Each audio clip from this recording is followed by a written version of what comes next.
कैसे हैं सभी लोग दोस्तों कैसे चल रही है D Ed SC IDD first year exam preparation. दोस्तों आज का टॉपिक करेंगे दोस्तों हम पेपर थर्ड से करेंगे, कोर्स थर्ड से, और क्लास रहेगा हमारा D Ed SE IDD first year.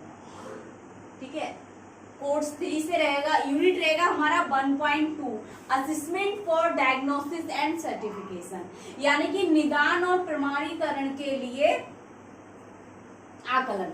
आपको प्रश्न किस तरीके से पूछा जाएगा परीक्षा में, आपको प्रश्न इससे संबंधित आएगा कि निदान और प्रमाणीकरण के लिए आकलन क्या है, आप निदान और प्रमाणीकरण आकलन से आप क्या समझते हैं और इसके लाभ क्या है। ठीक है, इस तरीके से आपको पूछा जाएगा। ठीक, तो इस यूनिट में और भी पूछा गया है, इंटेलेक्चुअल असेसमेंट पूछा गया है, एप्टीट्यूड असेसमेंट पूछा गया है, साइकोलॉजिकल असेसमेंट पूछा गया है। ठीक है, लेकिन वो सब हम बारी बारी एक एक अलग अलग टॉपिक में करेंगे तो ज्यादा अच्छे से समझा जाएगा, है ना। तो इसलिए आज का टॉपिक केवल 1.2 से हमारा assessment for diagnosis and certification रहेगा, यानी कि निदान और प्रमाणीकरण के लिए आकलन। आकलन क्या है आप सभी समझते हो दोस्तों। आकलन क्या है? आकलन एक ऐसी प्रक्रिया है जिसमें हम किसी व्यक्ति या विशेष या छात्र की उसकी योग्यता स्तर और उसकी क्षमता को जांचते हैं, उसके प्रदर्शित व्यवहार का आंकते हैं या आकलन करते हैं। ठीक है, तो अब इसमें आपसे पूछा है निदान और प्रमाणीकरण के लिए, यानी कि किसी व्यक्ति को डायग्नोस करने के लिए और उसको सर्टिफिकेट देने के लिए आकलन क्या है। ठीक है, यानी कि निदानात्मक आकलन प्रमाणीकरण आकलन के लिए क्यों आवश्यक है, या हम कह सकते हैं निदान और प्रमाणीकरण आकलन क्या है। तो दोस्तों देखिए, निदान और प्रमाणीकरण के लिए जब आकलन होगा तो क्या होगा, उसमें और क्या क्या चीजें होंगी और उसके क्या क्या लाभ होंगे। तो देखिए दोस्तों, नैदानिक आकलन एक ऐसा उपकरण है जो शिक्षक को पाठ शुरू होने से पहले किसी विषय के बारे में छात्र के ज्ञान को जानने में मदद करता है। निदान का मतलब आप समझते हैं किसी व्यक्ति की स्थिति को वास्तविक रूप से प्रदर्शित कर देना, निदान जिसे हम कहते हैं, और उसको एक किसी स्थिति या विशेष के रूप में क्या करना, उसको एक नाम दे देना या उसकी स्थिति को एक नाम दे देना और उसको प्रमाणित कर देना। ठीक है, निदानात्मक प्रमाणीकरण। ठीक है, तो नैदानिक आकलन या निदानात्मक आकलन एक ऐसा उपकरण बताया है उन्होंने, ऐसा टूल बताया है जो कह रहे हैं शिक्षक को पाठ शुरू होने से पहले, यानी कि कोई भी शिक्षक कक्षा में किसी विषय वस्तु को प्रारंभ करता है, उस पाठ को शुरू होने से पहले ही किसी विषय के बारे में छात्रों के ज्ञान को जानने में मदद करता है। यानी कि जब छात्र कक्षा में किसी विषय वस्तु को प्रारंभ करता है उससे पहले ये जानने की कोशिश करता है कि छात्र इस पाठ्य वस्तु के बारे में कितना जानते हैं, कितना समझते हैं और उनको कितना ज्ञान है उस विषय से संबंधित। ठीक है, तो इसीलिए कहा गया है कि नैदानिक आकलन एक ऐसा उपकरण है जो शिक्षक को पाठ शुरू होने से पहले किसी विषय के बारे में छात्रों को जानने या ज्ञान जानने में मदद करता है। कह रहे हैं जिससे पाठ्यक्रम और शिक्षण गतिविधियों को अनुकूलित करने के लिए एक निर्देश प्रदान करता है। यानी कि ऐसा करने से क्या होगा, नैदानिक और प्रमाणिक आकलन के माध्यम से क्या होगा दोस्तों, ऐसा करने से ये होगा कि जिससे पाठ्यक्रम और शिक्षण गतिविधियां, यानी कि जो उन्होंने करिकुलम बनाया है, जो एक्टिविटी उन्होंने सिलेक्ट की है और जो उनकी मेथड्स जो होंगे, यानी कि जिससे पाठ्यक्रम और शिक्षण गतिविधियों को अनुकूलित करने के लिए एक दिशा प्रदान करता है। अनुकूलित यानी कि छात्रों के अनुसार, यहाँ पर हम बात कर रहे हैं विशेष आवश्यकता वाले बच्चों की, है ना, छात्रों के अनुसार, उनके स्तर अनुसार, क्षमता अनुसार, आवश्यकता अनुसार, है ना, और उनकी विकलांगता के अनुसार हम ध्यान में रखकर उनके पाठ्यक्रम और शिक्षण गतिविधियों को अनुकूलित कर सकते हैं, अगर हमने क्या कहा होगा, नैदानिक आकलन और प्रमाणित आकलन हमारे पास होगा। ठीक है, फिर कह रहे हैं नैदानिक आकलन पूर्व आकलन का एक रूप है, यानी कि नैदानिक या हम कह सकते हैं निदानात्मक आकलन जो है, डायग्नोस्टिक असेसमेंट क्या है, जो हम पूर्व आकलन, यानी कि जब हम प्रारंभिक आकलन करते हैं, आकलन के प्रकार है ना, प्रारंभिक, माध्यमिक और एक और है लास्ट में समाप्तिकरण है। ठीक है, तो 3 है इसके। ठीक है, तो नैदानिक आकलन क्या कह रहे हैं, जो पूर्व प्रारंभिक आकलन है ना, उसका ही एक रूप है जिसमें हम क्या करते करते हैं, किसी भी चीज को पढ़ाने से पहले या किसी विषय वस्तु को बताने से पहले या प्रशिक्षण से पूर्व हम किसी छात्र की क्रिया को आंकते हैं, उसका आकलन करते हैं, तो उसका ही एक रूप है। कह रहे हैं नैदानिक आकलन पूर्व आकलन का एक रूप है, जो शिक्षक को निर्देश से पहले छात्रों की व्यक्तिगत क्षमता और कमजोरियों और ज्ञान के कौशल निर्धारित करने की अनुमति देता है। यानी कि जिससे क्या है, टीचर क्या करेगा, कुछ इंस्ट्रक्शन देने से पहले क्या करेगा, छात्र की व्यक्तिगत क्षमता।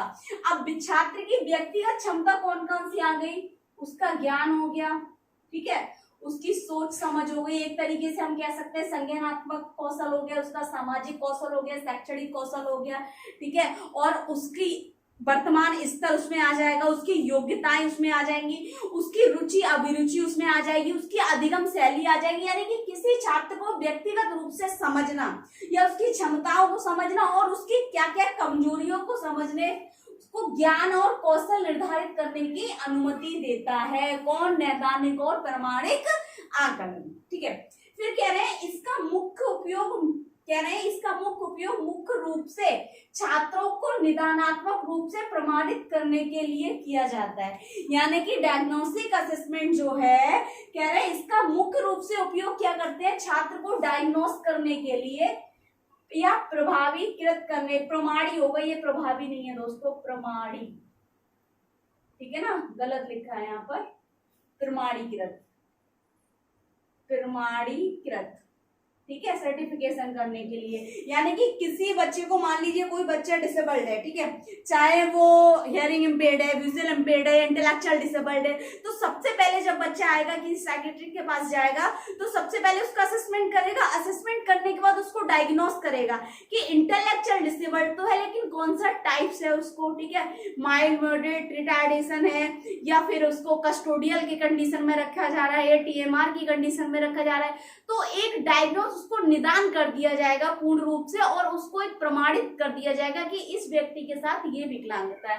तो वही चीज कह रहे हैं कि इसका मुख्य उपयोग मुख्य रूप से छात्रों को निदान रूप से प्रमाणित करने के लिए किया जाता है, ताकि छात्रों की कठिनाइयों का निदान करने और पाठ्यक्रम योजना का सही उचित मार्गदर्शन किया जा सके, ताकि क्या हो, छात्र को जिन जिन सेवाओं की आवश्यकता है, जिन जिन क्रियाओं की आवश्यकता है या जिस प्रशिक्षण की आवश्यकता है, उनको क्या उचित प्रशिक्षण, उचित पाठ्यक्रम और उचित योजना या पाठ्य योजना का मार्गदर्शन, सही और उचित मार्गदर्शन किया जा सके, ताकि छात्र के स्तर अनुसार पाठ्यक्रम हो, ठीक है, उसकी क्षमता अनुसार हो, उसकी रुचि के अनुसार हो, उसकी विकलांगता के अनुसार हो, उसकी आवश्यकता के अनुसार हो, तो पाठ्यक्रम योजना का सही और उचित मार्गदर्शन किया जा सके। इसलिए नैदानिक और प्रमाणिक आकलन आवश्यक है। इसके कुछ निम्नलिखित लाभ है दोस्तों, नैदानिक और प्रमाणिक आकलन के लाभ, क्योंकि एग्जाम में जब आपको ये पूछा जाएगा तो इसके लाभ जरूर पूछे जाएंगे, क्या क्या लाभ है।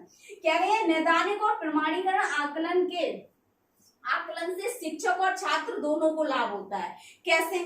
सबसे पहला कह रहे हैं यह शिक्षकों को सार्थक और कुशल निर्देश की योजना बनाने की अनुमति देता है। यानी कि इसके माध्यम से क्या है, शिक्षक को सार्थक और कुशल, यानी कि एक तो सही निर्देश उनको मिल पाते हैं और सही निर्देश बना पाते हैं, और छात्रों के लिए सही योजना बनाने की अनुमति देता है, ताकि जो छात्र के लिए लाभदायक हो, उनके भविष्य के हित के लिए हो, और उनकी क्षमता के अनुसार हो, और उनकी आवश्यकता के अनुसार हो।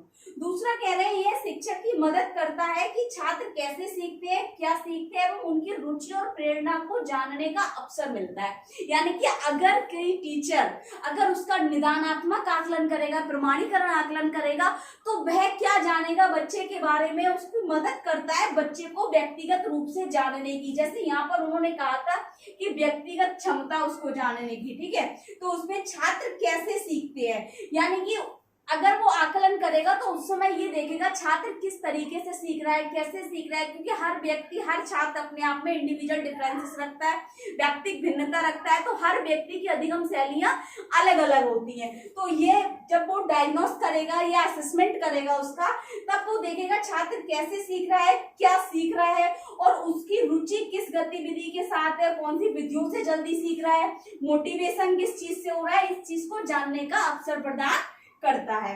नेक्स्ट कह रहे हैं प्रमाणीकरण के माध्यम से छात्रों के लिए उचित पाठ्यक्रम और गतिविधियों की योजनाओं का नियोजन सरल हो जाता है। यानी कि इसके प्रमाणीकरण के माध्यम से अगर हमारे पास सर्टिफिकेशन होगा, जैसे मान लीजिए मैं ब्रेल का यूज कर रही हूँ और वहां पर हियरिंग इम्पेयर्ड वाला बच्चा आ जाए तो क्या सही होगा? अगर मेरे पास सर्टिफिकेशन पहले से होगा, उस बच्चे के बारे में फाइल मेरे पास पहले से होगी, तो क्या होगा, मैं उस चीज का यूज करूंगी, तो उसके साथ में साइन लैंग्वेज का यूज करूंगी अगर हियरिंग इम्पेयर्ड वाला बच्चा आ जाएगा। तो प्रमाणीकरण के माध्यम से ही छात्र के लिए उचित पाठ्यक्रम और गतिविधि योजनाओं का नियोजन करना सरल हो पाता है। ठीक है, नेक्स्ट कह रहे हैं शिक्षक छात्रों के स्तर, क्षमता और योग्यता, अभिरुचि के अनुसार अपने विषय और पाठों पर ध्यान केंद्रित कर सकते हैं। यानी कि आकलन के माध्यम से, डायग्नोस्टिक के माध्यम से या प्रमाणीकरण के माध्यम से ही शिक्षक को पता होगा उसका छात्र का स्तर, उसकी क्षमता, एबिलिटी, उसकी जो क्वालिटी है या उसकी योग्यता कह सकते हैं। ठीक है, उसकी एलिजिबिलिटी, उसकी अभिरुचि, ठीक है, उसका मोटिवेशन, उसके अनुसार विषयों और पाठों पर केंद्रित किया जा सकता है।